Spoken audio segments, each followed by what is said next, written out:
नमस्कार साथियों, आज मैं जो कहानी सुनाने जा रहा हूँ उस कहानी का नाम है दो मुँह वाली चिड़िया।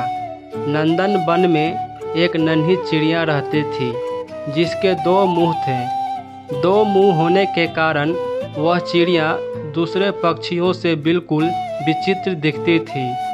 वह चिड़िया एक बरगद के पेड़ पर घोंसला बनाकर रहती थी। एक दिन वह चिड़िया जंगल में भोजन की तलाश में इधर उधर उड़ रही थी। अचानक चिड़िया के दाएं वाले मुंह की नज़र एक लाल फल पर पड़ी। देखते ही उसके मुंह में पानी आ गया और वह तेज़ी से वो लाल फल खाने को आगे बढ़ी। अब चिड़िया का दायां मुंह बड़े स्वाद से वो फल खा रहा था। बायां मुंह बेचारा बार बार दाएं मुंह की तरफ देख रहा था कि ये मुझे भी खाने को दे दे, लेकिन दायां वाला चुपचाप मस्ती से फल खाया जा रहा था। अब बाएं मुंह ने दाएं वाले से प्रार्थना की कि थोड़ा सा फल खाने को मुझे भी दे दो। तो इस पर दाएं मुंह ने गुस्सा दिखाते हुए कहा कि हम दोनों का पेट एक ही है, अगर मैं खाऊंगा तो वो हमारे पेट में ही जाएगा। लेकिन उसने बाएं वाले को कुछ खाने को नहीं दिया। अगले दिन चिड़िया फिर से जंगल में खाने की तलाश में उड़ रही थी। तभी बाएं मुंह की नज़र एक अद्भुत फल पर पड़ी जो बहुत चमकीला था। वह तेज़ी से उस फल की तरफ लपका।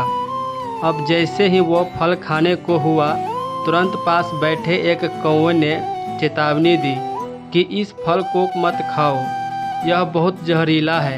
ये सुनकर दायां मुंह भी चौंका और बाएं से प्रार्थना की, इस फल को मत खाओ, ये हमारे लिए बहुत खतरनाक साबित होगा। लेकिन बाएं मुंह को तो दाएं से बदला लेना था। उसने एक न सुनी और चुपचाप वह फल खाने लगा।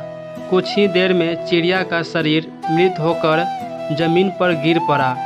दोस्तों, कहानी सुनने में तो आनंद आया होगा, लेकिन जब मैं आपको इसकी शिक्षा बताऊंगा तो आपकी आंखें फटी रह जाएगी। आजकल के माहौल में देखा जाता है कि एक ही परिवार के लोग एक दूसरे से ईर्ष्या करते हैं, एक दूसरे से दुश्मनी रखते हैं। लेकिन जब भी वह एक दूसरे को नुकसान पहुंचाने का सोचते हैं या एक दूसरे से बदला लेने का सोचते हैं तो नुकसान पूरे परिवार का ही होता है। इसलिए एक दूसरे से मिलजुल कर रहें, क्योंकि अगर परिवार का एक भी सदस्य गलत काम करे तो नुकसान पूरे परिवार का होता है।